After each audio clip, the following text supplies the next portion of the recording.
special guest. I know, huh? Marcy, do you know what? I get a lot of emails from people that, you know, Denta, you've got 4 children. How do you manage? How do you cope? And then I think of Cynthia Quarcoo. And I'm like, she's a lawyer. She's got 6 children. You know, she has moved from abroad, come to Ghana. How do you cope? The same way you do. And I know this because when we were going through the whole Goober Awards US, I saw a part of you that I wasn't aware of, which is how spiritual and grounded you were. Yeah. And I think the template is really the same. I wake up in the morning and I just say, well, you gave me the 6, so you're going to control my day. And I leave it in his hands. As time has gone on, I've learned not to fret. Okay, and just let things happen the way they're supposed to happen. But essentially it's because of my strong faith in God, very grounded faith, and knowing that once he's given them to me, he'll make it happen. Yes. And also I found out very early during my years of being a mother that it wasn't really about the quantity of time that I spent. It was more about the quality of time that I spent with them. So, knowing those 2 things makes it easy. But then, I mean, you say that, but then you were in education with children, young children at the time. Yeah. And it's not all that glam. It's not. It's not. It's a lot of hard work. It is. And so at what point did you have your first child whilst you were studying? Like, tell us about that journey. Okay, so I did it the other way. I sort of at some point was a black sheep of my family because I didn't go, my mother expected that I would go straight to medical school and do it that way, but I thought, no, I want to do something different. And so I sort of ventured into the retail world, did a bit of fashion, did all of those things. I was still trying to discover myself. And I got married when I was very young. How old? And 20. My daughter, I'm 50, my daughter is 26, so I got married about 22-ish, which was very young. Yeah, at that time. But, instead of me going to university, I decided to work. And then I got married and I had a child. Okay. And my growing started then. Okay. When you had your first child. child. I think for me, just God it had to be that way. Because I was an only child growing up till I was about 15, 16. And so I grew up as an only child. Wow. And I'm first to admit that I was a very spoiled only child. Okay. So I didn't really have the skills to be a mother. Most people who've known me since I was young, when they hear I have 6 children, the first question they ask is, she has 6 children, how do they eat? Really? She has 6 children? How is that even possible? Because if you look at me when I was much younger, it didn't make sense that I would even have a child, let alone have 6 children. So it wasn't planned. It wasn't anything that you said, oh, I want a big family when I'm older. Sometimes apparently I did say it. And you see, the words of our mouth, a lot of my cousins, because I was an only child, I grew up with my cousins. Okay.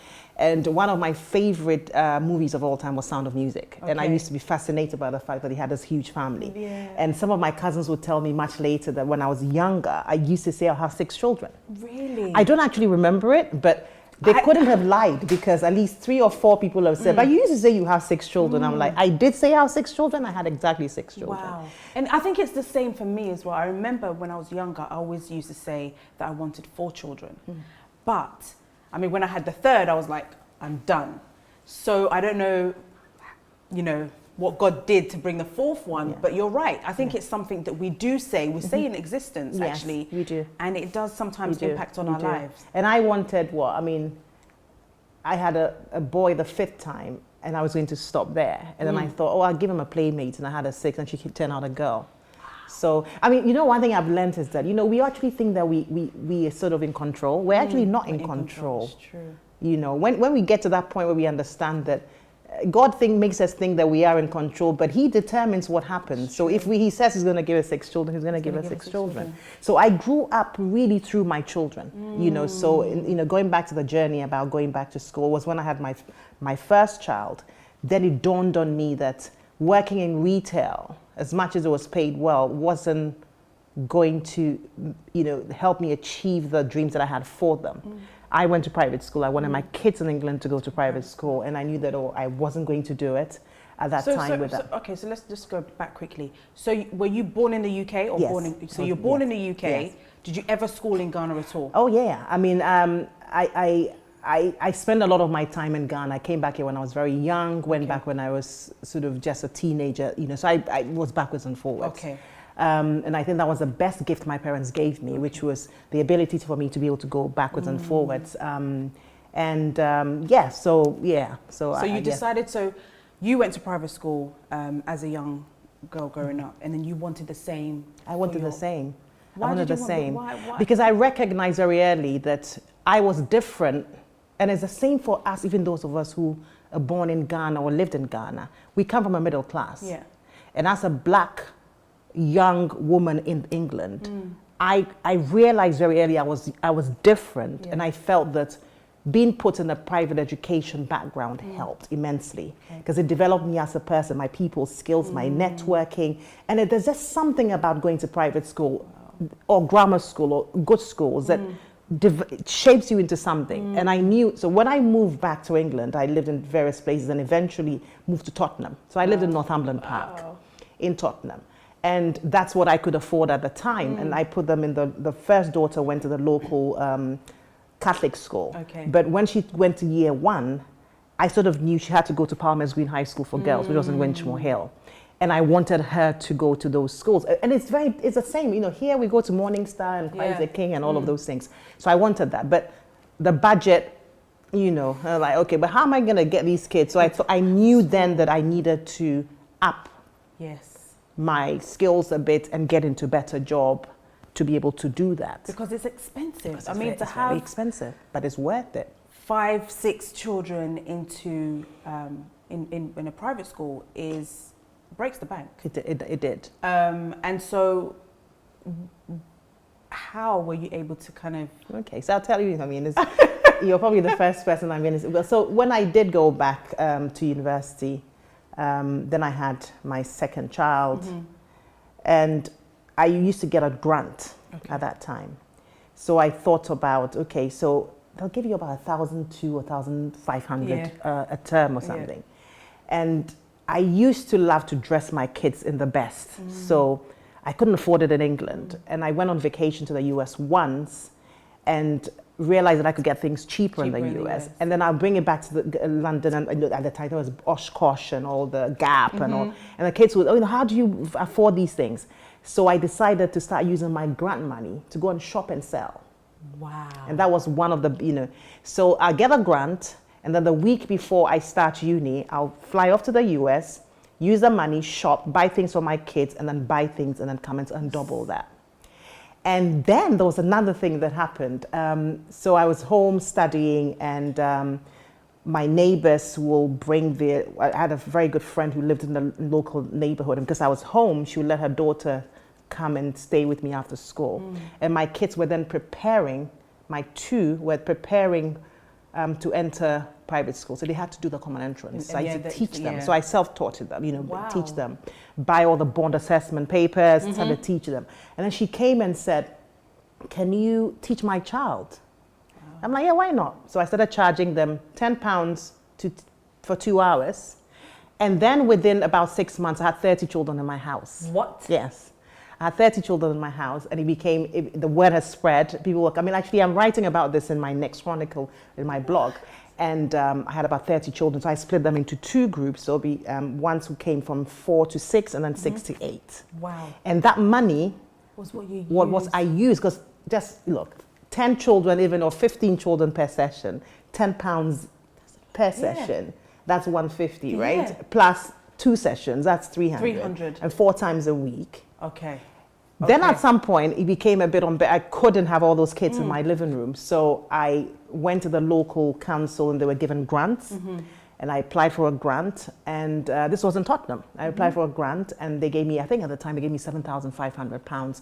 And I used that to buy a photocopier, went to the local schools and asked for exercise books, and then recruited Ghanaian and Nigerian teachers. And most of them were people who had come to study in the UK who needed the extra money. And then we set up a supplementary school, which went on for about 3 or 4 years. Wow. Yes. And so from that time, you were an entrepreneur. I was. I didn't actually. From the get-go. From the get-go. Because for you to even think about, actually, I can buy stuff from the US, come and double it, and I'll use that money Yes. to fund my Yes. schools, Yes. my children's Yes. school fees. Yes. And then, okay, education. Yeah. Yes. And it also goes to show you that your gift will make way for you. And the passion makes way for you. I don't think that I sort of would have called myself an entrepreneur at that stage. I don't think I'm a great entrepreneur. I think I'm a great visionary.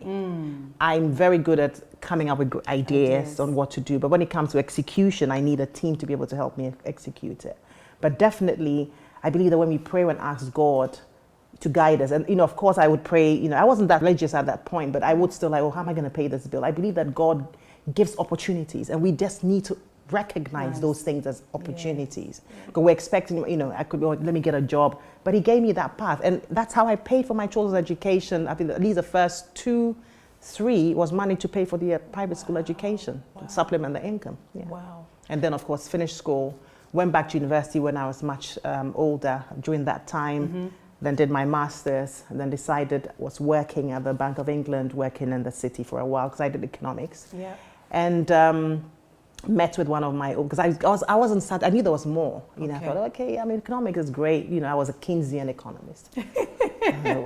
That in practice means, but it was very difficult. And my relationship with people sort of led me to what I became, because I then met up with one of my former lecturers, just having a conversation with her. She said, we thought about going to law school. I'm like, yeah, but I've got 3 children, or 2 children at the time.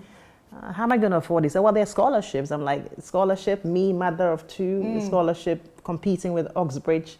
She said, just go for it. And I did, and I ended up getting 2 scholarships to go. So sometimes we lack confidence in ourselves. Yes. We don't see what others are seeing, because obviously your friend thought, you try it out, you can do it. Sometimes people see more positive stuff in us than we do. Yes. How do we kind of overcome that? I think it's we're grounded, and one thing I know that I resonate and I share with you, it's that ability to say inwardly that's silent confidence. I think there are different types of confidence. There's that one that is sort of in your face confidence, and there's that one that says, I'll do it. I don't know how I'm going to do it, but it's going to happen anyway. I know. And I think that for me is where me and you are like, okay, I don't know, but it is going to happen. Whatever way is going to happen is going to happen. Yeah, it's true. But then Marcy, you went through. So I call her Marcy, by the way, but it's Cynthia Quarcoo. But that's her nickname. Yeah. You went through a bigger challenge. Yes. Well, 2 big challenges, I'd say. So one, you went through your divorce. Yes. And the other major thing is battling breast cancer twice. And I think we'll start off with the breast cancer. I think for me, I've had a cousin that's died from breast cancer in the US. So she got it once, was fine. I think she kind of recovered from that, and then it came back again. And that's kind of your story. Yes. But then you overcame that. Yes. How was that, and managing family at that time? What did you tell your kids? I mean, how did you? So, I became born again in 2000. Okay. And word was given to me probably in 2002. What happened that you became born again? What was the situation at that time? It's an interesting journey. Whilst I was home with these children, I had to find something to do. I think one day I just tuned into the God channel and became very fascinated. It must have been Benny Hinn or someone on TV, and I became very fascinated. I come from a Catholic background. And so I used to hear them speak in tongues, and I thought I was curious. I'm like, what are they doing? That seems a little funny. Anyway, but I started to listen because there were a lot of inspirational messages for me, and so I started to listen to them. And then a friend of mine had a brother-in-law who owned a church very close to me, but they used to do it at home. Okay. So I went to the service with them once, with my then husband and I think 2 of my children, and they called us in front to pray with us. And when they were praying with us, I started to speak in tongues. Wow. And apparently, and this was Pastor Sapong. He passed away, unfortunately, may his soul rest. And they were intrigued because they weren't praying for me to speak in tongues. I was speaking in a strange language, right? And I'd make nothing of it, but I got home. And every time I tried to say something to the children or speak, I couldn't speak. I would just speak in tongues. Wow. But when I picked up the Bible and read it, I'll read the Bible. Wow. And it went on for about at least the next day. So it intrigued me. And you see, and it was because I asked the question, is that really real? Yeah. So on one of my, and then I after my degree, I started working with PriceWaterHouse Coopers. So I had a business trip to go to the US, went to the US, and there was a Benny Hinn crusade. Somewhere in Alexandria, Virginia, and I went to a cousin of mine in Washington, and he said it's probably about 4 hours by train. I thought I'll go. I just wanted to go and experience it. I was just curious to go and experience it. So he dropped me at the train station. I got on the platform, and there was a young woman, probably about my age, who was there. She said hello. We were the only two on the platform, and I said, "Where are you going?" I said, "I'm going to the Benny Hinn Crusade." He said, "Oh, I'm also going there too." I was like, "Really?" So we sort of started chatting. And it turned out that she had problems giving birth. She had fibroids. And so she didn't have a hotel room, but the woman's faith, she was literally going to go to the crusade and turn around and come back. But I had a hotel room booked. Okay. So we sort of struck a friendship, and she came to stay with me, and we went to the crusade grounds. And then during the crusade, she said she felt that she had been healed. Wow. So she dragged me with her and went on stage. So Benny Hinn is there. I'm walking up the stage. How many thousands of people? Thousands of people. She went down, and they called her. I went on stage with her. They called her, and of course, prayed over her. She fell on, and then I was turning back with her, and then Benny Hinn signaled and called me back. Wow. Right, and then prayed with me, and I fell. It was. I had been asking God. That's not real. So that was my first charismatic experience. Left there, bought the book, Good Morning Holy Spirit, and I became very curious. So when I came back to London, this young lady who introduced me to all of this went to KICC in London in Hackney. So I joined her. And in 2000, I was actually pregnant. 2000, the new year of 2000, I went and gave my life to Christ. Wow. So that is how the journey started for me. So when I came to Ghana, I was actually a very strong Christian, and I had prayed over everything, and I knew that God had, definitely spoken to me. There was a lot of word that came about me relocating to Ghana because this was where God wanted me to be and all of that. And, we had planned it, and I came. And then as soon as I got here, soon as you got here, we're going to go for a commercial break, and we'll be right back. Okay.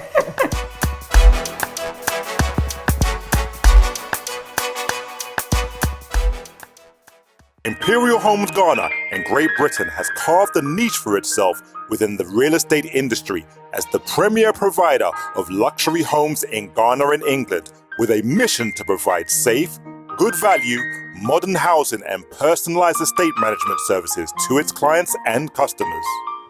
All our homes meet the Lifetime Home Standard, as well as the highest standards of engineering excellence, safety, environmental sustainability, and cost efficiency. Imperial Homes, a signature of luxury. Guba Card welcomes you to the land of gold, Ghana. The Guba Card is a unique loyalty card which gives you the opportunity to enjoy discounts of up to 40% on goods and services. You enjoy discounts of the best of hotels, amazing restaurants, beauty lounges, spas, health centers, fashion houses and shopping centers in Ghana. The Guba card can also be used as a prepaid Visa card with Access Bank, our partners, offering you conveniences on all payment platforms. Applications is safe, secure and valuable. Call us or WhatsApp us on 0245 156 705. Visit www.gubadiaspora.com. Guba Card, the best discount card in Ghana. With over 1.2 billion people, Africa is a large continent with a rapid economic growth, full of investments and business opportunities. It hosts numerous opportunities for entrepreneurs, businesses, and individuals. As Africa marches towards a better economic future, how do you become part of it? Who can you safely speak to? Where do you start? Think no further. Ordana Connects. We have identified the challenges people face in getting the right people and discovering the right opportunities in Africa. Ordana Connects will be the platform where people and businesses seeking opportunities in Africa meet and connect like never before. Ordana Connect. Join our waitlist for early access this summer at www.ordanaconnect.com.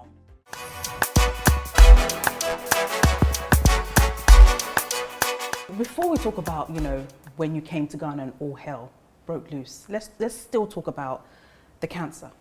It happened whilst I was here. It happened when you got to Ghana. Yes. Okay, so what happened when you got to Ghana? So I got here, and then my marriage failed. Wow. So just around the time I was separated, I was diagnosed. I mean, so many things happened at that time. It challenged my faith. Really. Why did you move to Ghana? Was it because of your marriage not working, or did you? We were absolutely fine in England. There was no problem in England. I moved here because there were prophecies that said, and I was a Ghana girl. I really wanted to come home. It was expensive educating 5 children in private school with 1 baby on the way. My mother always used to drum it into my head about how your children need classmates. You need to bring them up. You need to expose them here because this is what makes you who you are. So it was a combination of all of that. And I think I had just gotten to that stage where I just wanted paying school fees and just working and paying school fees so it was a combination of many things. And at the time, my ex also wanted to move to Ghana. So we decided that, we were bringing the children first. Okay. So I brought the children first. The plan was to go back, work, save all that money that you're using to pay private school fees and prepare yourself and come. Yeah. It didn't quite work out the way I expected it to, because as soon as the children got here, I realized that I couldn't survive without my children. So I was coming every 6 weeks, every month.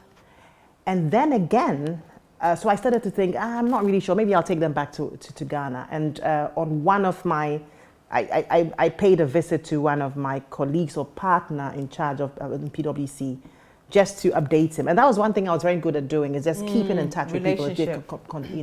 And then we were talking, it's like, well, how are the kids doing? Because, of course, having 6 children was always a center of the conversation. So how the children, their kids live in Ghana now. What are the kids doing in Ghana? Well, you do know I come from Ghana. Yes, but what are they doing in Ghana? So this is the plan. So, okay, but, I'm not really sure that I might have to move to Ghana with them. Then he mentioned to me that Ghana Airways was being liquidated, and one of my specialist areas at the time was insolvency. And he said, look, we're looking for a lawyer who can do the cross-border thing. So, maybe you should give it a try. Send your CV to me and I'll pass it on to them. Cut a long story short, I went for the interview and I was given the consultancy. So it allowed me to be able to come here and join them. When the kids moved, then my husband decided that he was going to move and come, and then I joined. So that's how it happened. Okay. What profession was your husband? He was an IT. He was a systems analyst. Okay. Yeah, so we got here, and then it was almost as if, one thing after the next. And then of course, the marriage started to happen. But I mean, I'm sure that we did have problems. But in a society such as the UK, you're almost operational. You have to pay the bills and pay the mortgage. But the things started to happen here, and of course, gaps it was getting a bit more difficult and all of that. Was it because you were a working, kind of strong, kind of powerful woman that knew what it has been suggested that could have been the problem, but I can't. It would be wrong for me to speak on his behalf. I don't know what happened, but I mean, in most relationship, things happen. He was an incredible person when we were married, an incredible father, but sometimes it just happens, and it just so happened that we weren't getting along and it was getting more difficult, and so we separated. And then just after we separated, I was attacked by armed robbers. I was at home one day. With the kids. In fact, this layout reminds me of that. Really? Because, when the armed robbers lined up the kids, they were sitting on a chair and I was sitting somewhere there, and took away my new car, took away all my possessions and all of that. And then I went to London. Then we had moved to Wellingborough, so I had a home in Wellingborough. Went to England for work, and I would typically just go to my local GP because one of my children had eczema. So I'll go and get repeat prescriptions for her. So I went in there, and then the nurse called me and have you done any tests on your breast? And I haven't for a while. She said, tried to show me how to examine myself, and he said, I'll have to book a smear test for you and all of that. And then she thought she found a lump. So she booked me in to the local hospital the next day to do it. I left, came back. Was in the office one day. I got a phone call from the guy who was house sitting for me. Said I had a letter from Gold Street Medical Center. I had a few calls, so called them, and it was broken to me. So at the time, for me, it was almost like, but God, But you know the greatest thing about all of that, though, it allowed me to have a personal relationship with him, right? Because before it was religion, right? But during that, when I look back now in hindsight, it almost is as if I had to go through that to understand that having a relationship with God. So for me, God is not this supreme human being sitting there that it's like, dude, you said you were going to do this, you can't do it. Yes. Why did you do it? So at the time I lost my faith. There was a lot going on in my mind. I thought, okay, I wouldn't pray. Wow. There was so much going on because the question was that, okay, how is it that I prayed? You know, when I wasn't even born again and I was a bit of a wild child doing my thing, you went like all of this wasn't happening to me. Yeah. Why is it that now that I'm saying that I'm born again, all of this is happening to me? And so I questioned God, asked it, and then I'm like, okay, all the things that people have said, because a lot of people have prophesied about things that we're going to, and all of it was always in Ghana. Wow. You know, so why is it that I've taken that step? Now all of this is happening. You know, so it was a very trying time, but it was also a time of growth for me as a person because it allowed me to build certain characteristics within myself, which has now come to serve me even better. Wow. Yeah. Did you tell the children? No, not. The first one you didn't? I didn't tell anybody for 2 weeks. Wow. So I just jumped on the plane, went back to England, went to Harley Street, paid and had a second, second test, then to a second observation, and they concluded that it was true. And then I sort of went on the internet and just Googled and found out what the prognosis was. I mean, and it was found very early. So I needed to educate myself about it. Then the options were, and you know the strangest thing, I'd actually canceled my bupa 2 months before. Oh my goodness. Yeah. So please don't. Your health insurance, don't cancel it. And I thought it's a waste of money. What am I, and so I just canceled it. And 2 months after that, I was diagnosed with cancer. So I had to decide what I was going to do. Of course, England was too expensive, so I decided on New York. And I think it was 2 weeks or 3 weeks after that I told my mom first. Wow. About it. She screamed. I mean, she was on the phone with me, and she said, I think she just went blank. And I'm like, oh my God, I've killed the woman. What is happening? And then she called me back, and it's like, are you okay? I'm like, I'm fine. And she came straight away to see me. But what were the emotions? I mean, you can never be in somebody's shoe with that kind of situation. But when you got the news, what were them? Did you think of death straight away? Did you think I'm going to die? Because you hear all sorts of stories when people have got cancer, and I think that's one of the first things that comes to your head. What were the emotions? Did you just break down crying, or were you just like, no. I'm gonna? The first thing that came to my mind is, okay, my God, what preparations have I done? My children. Who's going to take care of these children? Then I started to look into, where am I, what assets do I have? Where's my will? I didn't have a will. Wow. You'd have thought as a lawyer I would have a will at that time. I didn't have a will. Where are all my shares? Where are all my treasury bills? Started to make notes of things and almost like write things down for my children. And I thought, okay, what am I going to do? It was the first thing was what I recognized I learned about myself at that time was that it takes me a while for it to sink in. So first I was when it happened, I was in my office, two of my associates, Michael Quay Jr., who's now His Excellency, was one of my associates sitting next door. High Commissioner to India. Yeah. And much later we'll talk about this, and it was almost like I went a bit blank. So I think I left and went home, sat down, and I didn't really react to anything. Wow. It took me a while. It took me a while to react. And I was just like, okay, so what's going to happen? What do we have to do? I have 6 children. And then when it sank in, the first prayer or conversation I had with God was, and I remember this so well because I couldn't sleep at night. I woke up at about 2 or 3 in the morning, and I got a glass of water and sat down, and I sat on my bed, and I sort of said, and I do remember this, I said, I was an only child, and I prayed to you for siblings. You gave me 2 much later, but you answered my prayer by giving me 6 children. You really don't think that you're gonna let me die, and who's gonna take care of them? That was not the plan. If you knew that I wasn't going to live to take care of my children, you shouldn't have given me those children. Yes. And then I think I sort of went quiet a bit, and I said, well, I'm not going anywhere. And that's how I dealt with it. I'm like, I don't know how you're gonna do it, but I'm not going anywhere because I need to take care of those 6 children. And that was a prayer of faith. Yes. But I didn't recognize it then that it was a prayer of faith. So the children I told much later.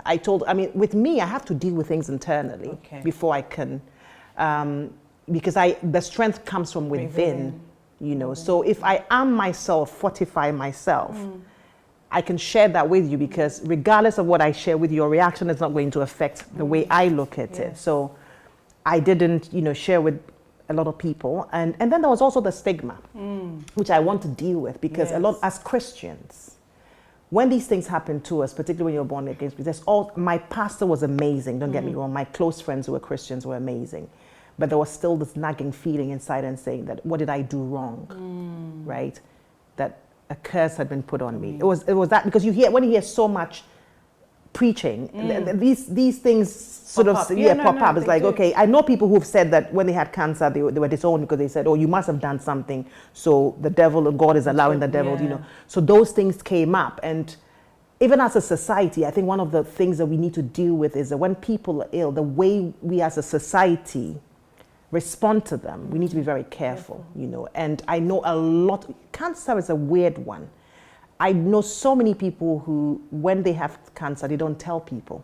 I know people who've died, and their kids didn't even know they had cancer.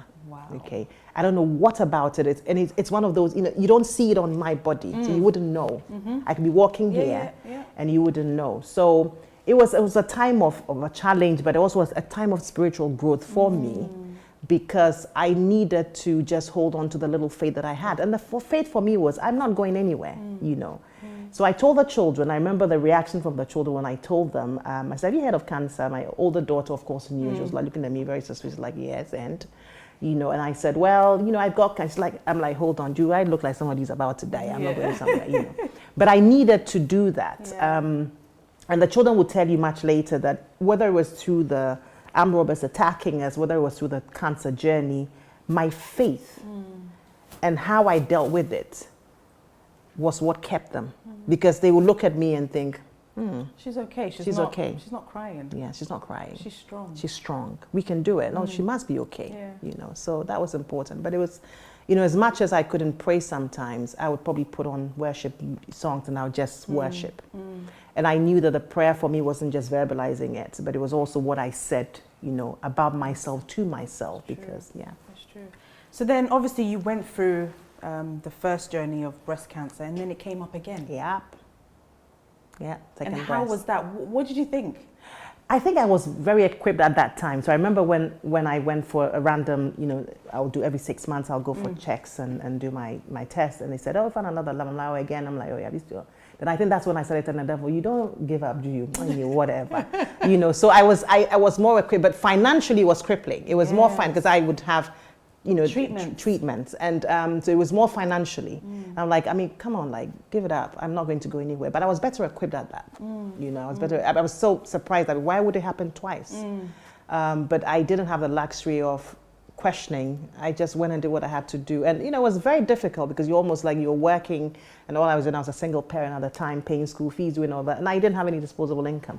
So it was like, you know, I don't have that kind of money. And my mom obviously came through for me during that time. It was, you know, very difficult, very difficult. But it shaped me to, you know, I think that, you know, when we're going through battles, one thing I learned from all of the experiences that I've gone through is that there's something in it you're supposed to learn. Learn from it. You know, and so rather than ask God, why, ask him, what are you teaching me? You know, what are you teaching me? Because there's a lesson in there that you're supposed to learn. And God is one of these, you know, he's got a sense of humor, because sometimes we don't learn the lesson and he keeps bringing it. It's true. It could be perseverance. It could be tenacity. It could be faith. It could be just that, whatever, you know, there's something in there that you're supposed to learn. And so when you start asking God, how are you using this experience to teach me something? Then it makes it a lot easier for you to walk that, because you know that, look, yes, this is difficult, but I know at the end of it, if I can survive it, then I will survive this, because I've got God who's going to help me survive that. I'm going to learn something from it at the end of it. Absolutely right. I remember with my fourth child, I was actually in Dubai at the time, and I found out really late that I was pregnant, because Same as me, the last one. Same as me. It was like 16, 17 weeks. Same as me, last one. Really? I was actually in Orlando, Wow. Florida, when I found out. So Yeah. I had done my test and I got to Dubai, and then they called me. The hospital called me. They're like, "Oh, you know, we've got your blood results, but we really you need to come to the hospital for us to kind of speak to you." And I was like, "What about? Can you not say it on the phone?" They were like, "No, this is very sensitive." And I was like, "Listen, I'm in Dubai at the moment. I'm working. I cannot come to the UK at the moment. So I need you to tell me whatever it is." They're like, "Okay, we have to, you know, call our managers to get whatever." And I was like, "Yeah, well, you call me back." So they called me back, had to confirm my details just to make sure that it was me. And they was like, "Oh, you know, we think that your son might have Down syndrome. The test level was really, really high." And I was like, "You have got to be kidding me. Like, I cannot go through this right now." And at the time, my husband wasn't there. And I was just like, "God, what is this? You know my life."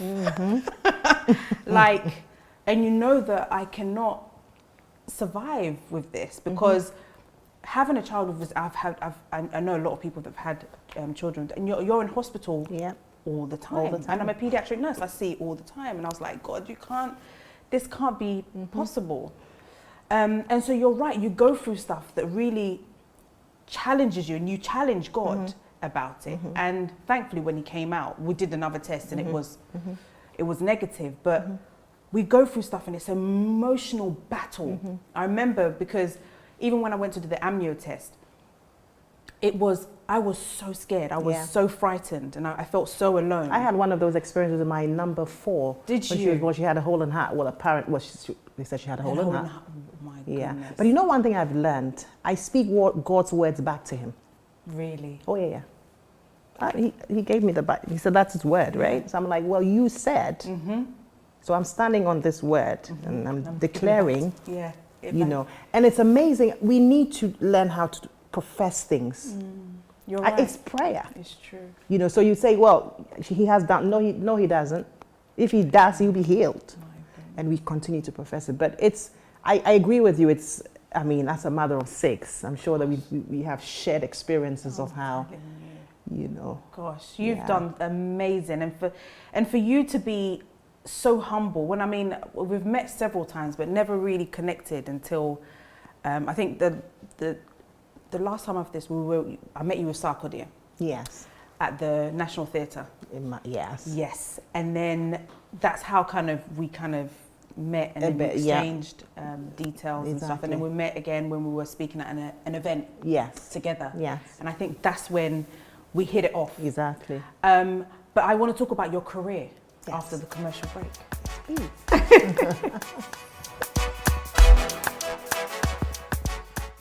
With over 1.2 billion people, Africa is a large continent with a rapid economic growth, full of investments and business opportunities. It hosts numerous opportunities for entrepreneurs, businesses, and individuals. As Africa marches towards a better economic future, how do you become part of it? Who can you safely speak to? Where do you start? Think no further. Ordana connects. We have identified the challenges people face in getting the right people and discovering the right opportunities in Africa. Ordana Connects will be the platform where people and businesses seeking opportunities in Africa meet and connect like never before. Ordana Connect. Join our waitlist for early access this summer at www.ordanaconnect.com. Imperial Homes Ghana and Great Britain has carved a niche for itself within the real estate industry as the premier provider of luxury homes in Ghana and England, with a mission to provide safe, good value, modern housing and personalized estate management services to its clients and customers. All our homes meet the Lifetime Home Standard, as well as the highest standards of engineering excellence, safety, environmental sustainability, and cost efficiency. Imperial Homes, a signature of luxury. Gubit Card welcomes you to the land of gold, Ghana. The Goober card is a unique loyalty card which gives you the opportunity to enjoy discounts of up to 40% on goods and services. You enjoy discounts of the best of hotels, amazing restaurants, beauty lounges, spas, health centres, fashion houses and shopping centres in Ghana. The Goober card can also be used as a prepaid Visa card with Access Bank, our partners, offering you conveniences on all payment platforms. Applications is safe, secure and valuable. Call us or WhatsApp us on 0245 156 705. Visit www.gooberdiaspora.com. Goober card, the best discount card in Ghana.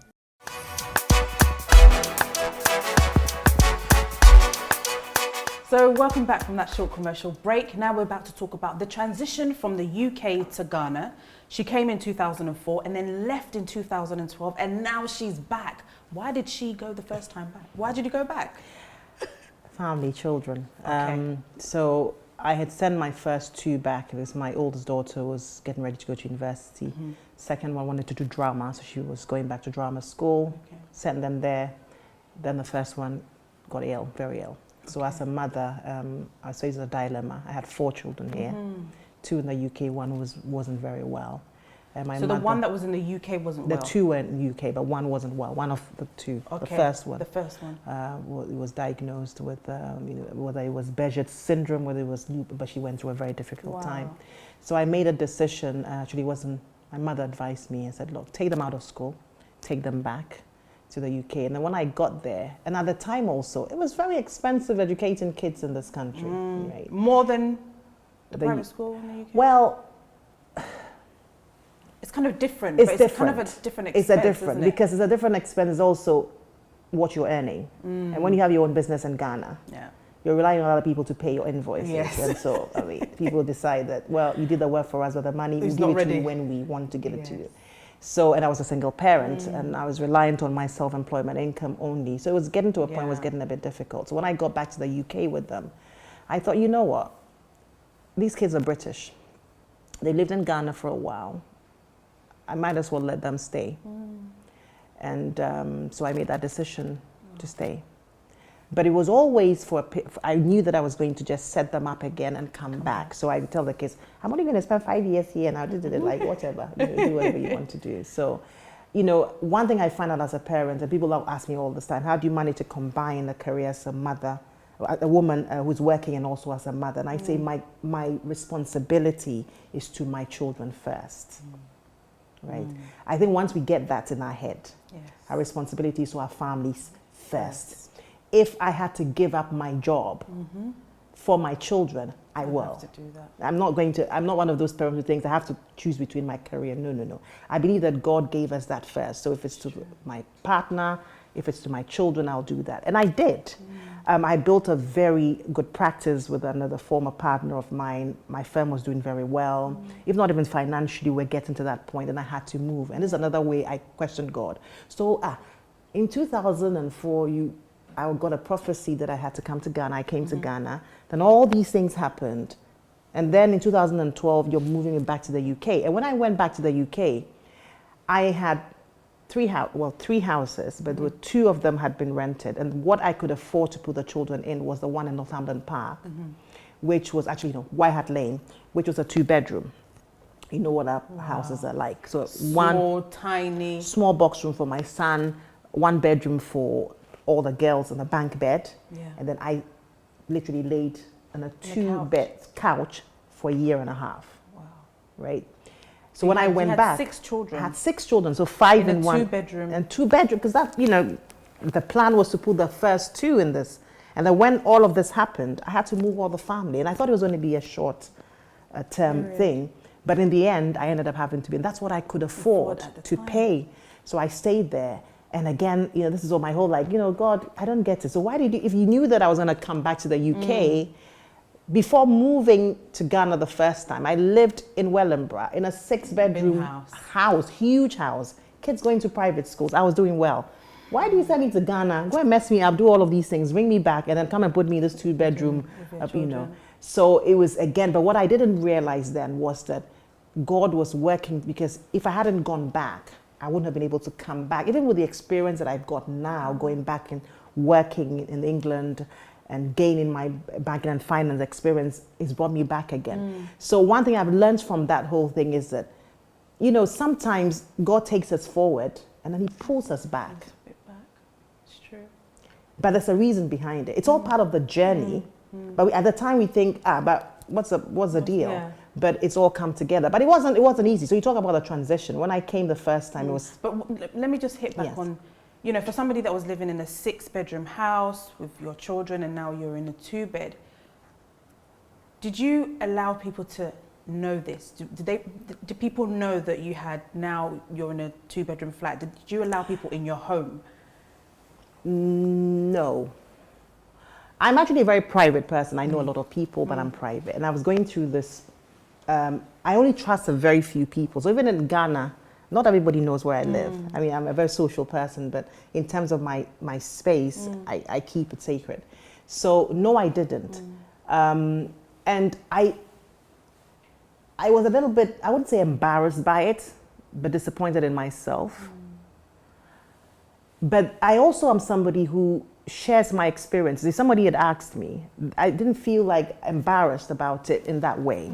If somebody had asked, and those who knew that that's what I was doing, I would share that story because it would impact somebody else's life. You know, people think that, you know, I learned a very long time ago to be who I am. Growing up, I became bankrupt when I was 23. Yeah, in England, because I was keeping up appearances. Right? I needed to wear the most expensive shoes. We all go through that. You know, having started my career in working in Harrods and all of that exposed me to a certain world. And I did all of that. And then when I went through all these experiences again, I'm like, you know, this is me, you know. And we don't share our story enough. I think because we feel people will ridicule us, will laugh at us, we don't. But I find that there is a lot of power in sharing being real to people, right?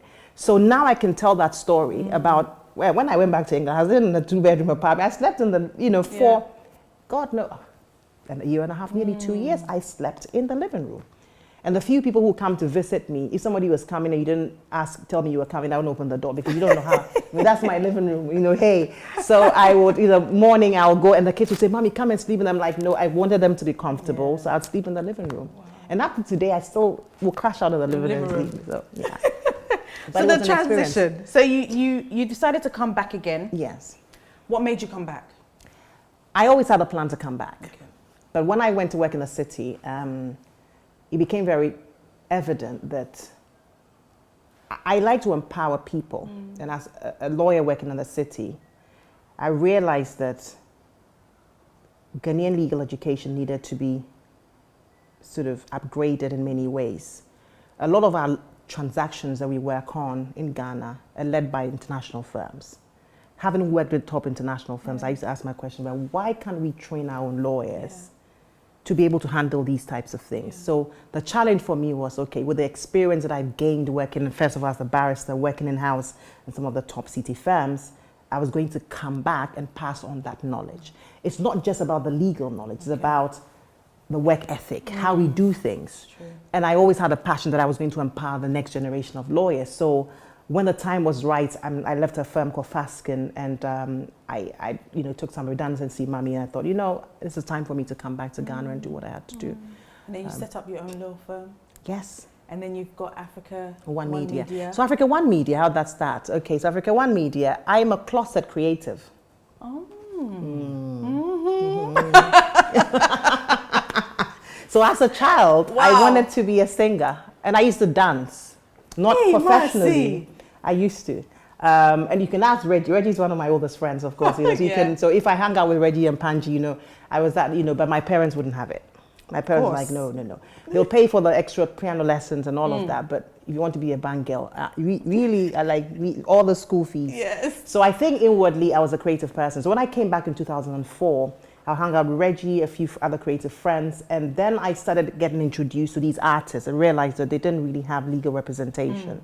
So I'll do it for free. And Michael Quay Jr., His Excellency Michael Quay Jr., now, was one of my associates, and he had a passion for the creative arts. So we had a little practice within our firm where after hours we would get all these artists coming to us for free legal advice, and Hammer and Edem and Asem and everybody else. And then through the process, I was introduced to Sarkodie. Okay.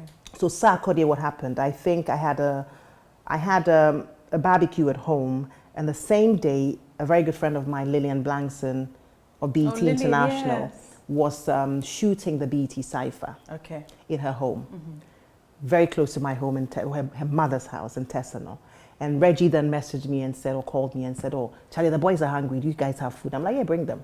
So I'm having this barbecue with my friends and their children, and then in walks Sarkodie and Tiny and everybody. Wow. And so of course the kids were like, oh my God, that's Sarkodie. And I didn't know who Sarkodie was. Okay. But Sarkodie, from a very early, when I met him, knew where he was going. He was the only one amongst all of them who sort of came to me when I said, come into the dining room, come and serve yourself. As we were serving, they came to me and it's like, can I take your number? Kind of thing. So we eventually struck a relationship, and then I started to advise him. Yeah. And then the more I did that, the more I realized that I needed to support the creative arts industry. So I have been doing it on my own actually for a long time. I was advising, I think, I'm told I've advised at least 90% of the creative arts in terms of music.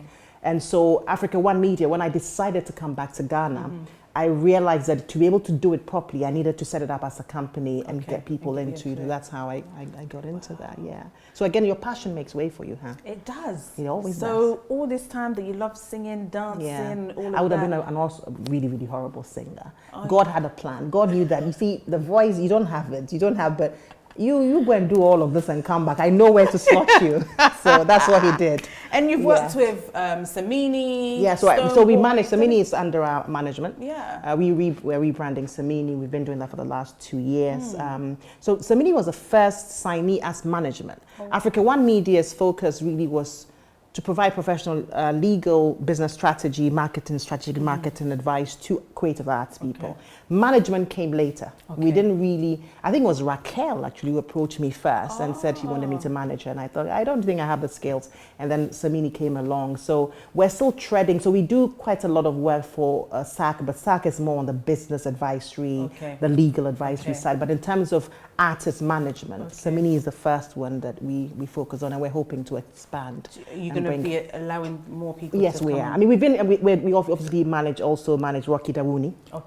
Here. We've had a lot of people approach us, but we have to tread cautiously. We're still learning as we go along, but I think with what we are doing with Samini, we're getting a lot more confident. But I would definitely want to invest more into the creative arts sector. So legal side. I mean, what type of legal advice are you giving? What type of jobs are you currently doing at the moment? Okay, so I come from an economics background. So I mean, when people call me an entertainment lawyer, I think it's cute, but I'm not an entertainment lawyer.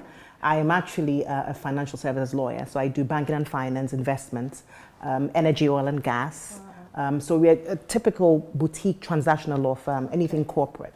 But my specialism is oil and gas, financial services, corporate commercial, of course, project finance, and that type of work. Then my partner, who's a FOA, is into telecoms and all of that. So we're actually a corporate law firm. So we've advised on quite some interesting projects. So now you are here to stay. Yeah. Marcy is not going back to the UK. But I will go. No, see, I didn't say that.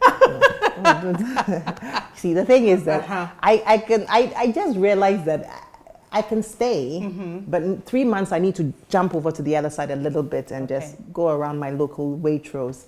I'm always going to, 5 of my kids live in England. One, the boy, of course, is here for a short while because he's a footballer. But I recognize that I'm a bit of both. I don't think I can retire completely and say, me bad habits and it'll take a while, but I would always have to go back. What is it? Is it just that sometimes, is it the system that kind of frustrates you sometimes? You feel like, okay, I need a breather, I need to go back. Please. You know what I'm doing. I mean, I understand. Yes, please. Yes, please. After all, I'm like, you know what? And my people at my office and people I work with can tell you, I think when I've had it, when I'm like, okay, I'll be back. Let me just go and see normality for a little while. But I think increasingly, when I came back in 2017, every month I'll go back. And it was very expensive. Now I can last 2-3 months and I'm still here, but I still would have to go. And my kids are going to be there. I mean, I'm sure most of my kids are So what kind of professions are your kids doing at the moment? Okay. From 1 to 6? So one is a journalist. So actually, boy, no, girl? girls. I've got 5 girls and 1 boy. So the first one, no, she's not a journalist. She tells me she's not. She says she's a producer. So she actually worked on with the BBC as an assistant producer. She does quite a lot of freelance and work for Sky. She's done quite a lot, Channel 4. Okay, wow. So she's doing that. The second one did drama and theatre. Okay. She's currently working in PR, but she's trying to find her way within the, that space. That space. Yes. But so first one, how old? 27. 27. Second, Second, 25. 25. Third, 21. 21. Fourth, 19. 19. Fifth, Nearly 18. nearly 18. And the last one is 16. Last one is 16. So you were very, very busy. Somebody asked, do you have TV in your house? Yes. I said, I was born Catholic. Doesn't mean anything. Mercy, back to back. Yeah, but I had a 4-year gap though. Between the 25 and 21. Yeah. Why did you have the gap? Or was it just... I think that's when I was like, I don't know. You don't know what happened? I don't know what happened. Okay. I don't know what happened. I don't think it was planned. No. No. Marcy, thank you so much for joining me on the show. Finally. Yes. I mean, it's so good to have you. I'm coming back though. I don't care. Of course you have to. Have other guests come back? Yeah. I'm going to come back. Yeah. You have to find something. We'll find something. You'll definitely be back. I want you to leave a word of wisdom for a young girl that has 3 or 4 children, or even one, is a mother, struggling, doesn't know what to do. What would your advice be to them? They feel like giving up. Don't give up. They do grow. They'll leave. Trust me. But don't give up, and don't beat yourself too much about it. Do what you can do. You may be broke for a while, but your gift will always make room for you. I told a story about how I was home. Look around you for the extra income. You may have trained to be in a particular career. You have you're raising children. You can't do it. But look around you. What else can you do to support yourself? It's only temporarily. And don't feel like you need to rush and carry on with your career. Okay? I think the focus should be on raising your children. Whatever works for you, works for you. And you would always pick it up. I mean, when I went back to the UK, I felt that God had taken me back, and I thought, I'd built an amazing career here. But those years that I thought were years that was a setback, actually wasn't a setback, because now I've come back and doing the same thing. And age is, look, there's so much time that you have on your hands, so don't beat yourself up. And be true to those kids. Do the best you can. Don't beat yourself. You have to work either. I don't believe that. Look at your own situation, your family situation, and focus on. Don't compare yourself to the next person and say, oh, this person is doing that, I need to do it. You just have to be true to yourself and pray and ask God to guide you, and appreciate the people around you who are supporting you. I personally, even though my husband and I divorced, I look at myself at that age when the kids were younger. He was very hands-on. The kids actually knew him more than they knew me. And if he hadn't done what he did, I probably wouldn't have reached where I got to. So I do give him credit for that, even though, the marriage failed and all of that. So appreciate the people around you. Do you think you'll marry again? You're 50 and fabulous. I don't know whether marriage is a word, but I probably will go into a committed relationship of some sort when the time is right. But it's not priority. It's not priority. It's not priority. Marcy, thank you so much for joining me on the show. Chronicles of a Working Mother. Okay. Yes. She has got that website. Make sure that all of these things that we're discussing is things that actually she's going to be blogging about and talking about and sharing with you guys. So make sure that you go on the website. Thank you. Thank you so much for having me. God bless you for all you do. And I just so love nervous. you. You're my mentor. No, I was so nervous. Why were you nervous? I was very nervous, like, she's going to grill me. No. I mean, then Ty's going to ask me because I know you. You ask all the questions, like, she's going to ask her, but it was a fantastic interview. Thank you, Marcy. And I'm so proud of you and all the things that you do. I'm so proud of you. Do you know what? I can't have 6 children though. The media, I'm done with 4. I mean, I'm going to talk to him. No, don't talk to my husband because he's not going to have it. He's just he was done at 3. Okay, so the 4 was just like, I think are you sure? 4 and 6 is fine. You're amazing. Yeah? You're amazing. 4 and 6, not much difference. Guys, you don't want to, we'll be back. Same time, same place next week. Stay blessed.